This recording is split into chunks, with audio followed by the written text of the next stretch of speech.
Les produits d'une seule entreprise tuent plus de personnes que les guerres, le terrorisme, les catastrophes naturelles et les homicides réunis. Pourtant, en dehors de la Chine, presque personne ne connaît son nom.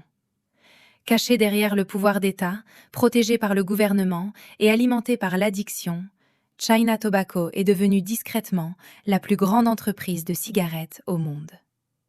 China Tobacco ne domine pas simplement l'industrie du tabac. À bien des égards, elle est l'industrie du tabac.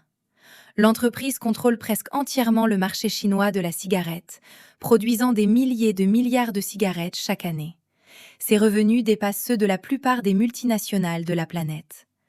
Contrairement aux géants occidentaux du tabac, China Tobacco n'est pas une entreprise classique. Il s'agit d'un monopole d'État. Le même gouvernement chargé de protéger la santé publique tire directement profit de l'addiction à la nicotine. Pendant des décennies, les taxes sur le tabac sont devenues une source essentielle de revenus pour l'État chinois. Des provinces entières se sont retrouvées économiquement dépendantes de la production de cigarettes, tandis que les hôpitaux se remplissaient de patients atteints de cancer du poumon, de maladies cardiaques et de troubles respiratoires chroniques. Aujourd'hui, le tabac tue plus d'1 million de personnes chaque année en Chine. Derrière chaque statistique se cache une vie humaine, une famille, une dernière chambre d'hôpital. Et malgré des décennies d'avertissements, la machine continue de tourner. Au début des années 1980, le gouvernement chinois décide de regrouper toute l'industrie du tabac sous une seule entité contrôlée par l'État. L'objectif est simple: centraliser la production, augmenter les profits et renforcer le contrôle politique sur l'un des produits les plus addictifs au monde. Des régions entières de Chine sont devenues dépendantes du tabac. Dans certaines provinces, la cigarette n'était plus seulement un produit de consommation, mais le pilier même de l'économie locale, de l'emploi et des revenus publics.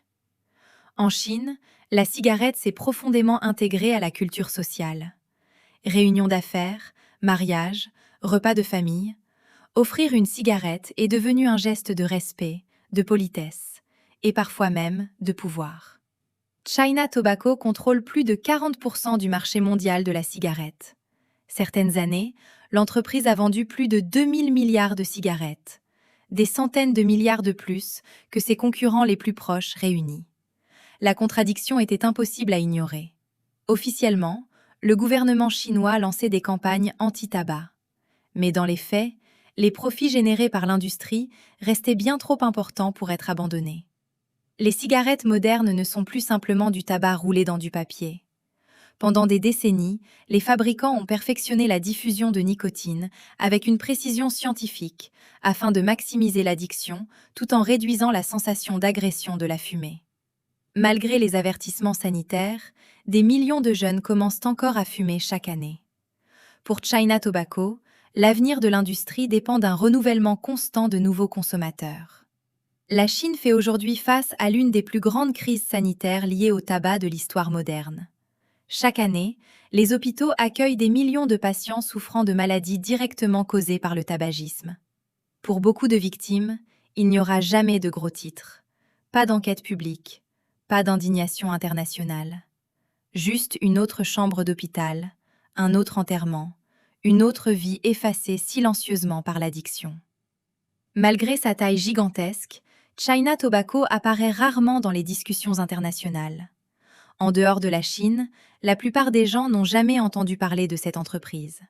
Et pourtant, peu d'organisations ont autant influencé la santé humaine à l'échelle mondiale. Le véritable pouvoir de l'industrie du tabac n'a jamais résidé uniquement dans les cigarettes. Son véritable pouvoir, c'est la dépendance. Un produit conçu pour créer des consommateurs qui reviennent, souvent pendant toute leur vie. Chaque seconde, des milliers de nouvelles cigarettes sortent des chaînes de production à travers la Chine. Conçues avec précision, produites à une échelle presque impossible à imaginer. Dans certains milieux, la cigarette est devenue bien plus qu'un simple produit de consommation. Elle est devenue un symbole de statut social, d'influence et parfois même de culture politique. Les dangers du tabac ne sont plus un secret. Les avertissements sanitaires couvrent désormais presque chaque paquet. Les gouvernements publient les statistiques ouvertement. Et malgré cela, l'industrie continue de prospérer. L'équation économique était brutale. Tant que le tabac resterait rentable, tout changement profond rencontrerait une résistance considérable. Le succès de l'industrie dépendait d'un équilibre fragile entre prise de conscience publique et consommation continue. Alors que les habitudes de consommation évoluent, l'industrie de la nicotine s'adapte déjà. Nouveaux produits, nouvelles technologies, nouvelles générations de consommateurs. Mais au fond, le modèle économique reste exactement le même. Derrière les revenus, derrière les usines, derrière les statistiques, se cachent des millions de vies écourtées.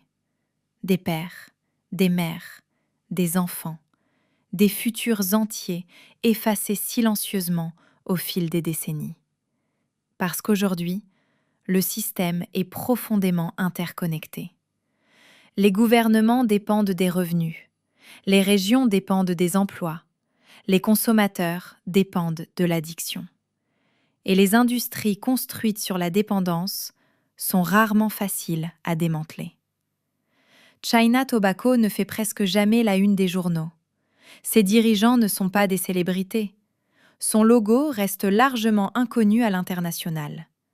Et pourtant, peu d'organisations dans l'histoire ont eu un impact aussi massif sur la santé humaine. L'entreprise la plus meurtrière du monde n'a jamais réellement été cachée.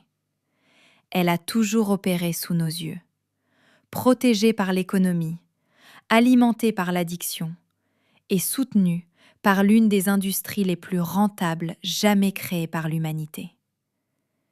Et quelque part cette nuit, une nouvelle cigarette sera allumée. Un nouveau consommateur inhalera la fumée. Une nouvelle vie se rapprochera un peu plus des statistiques.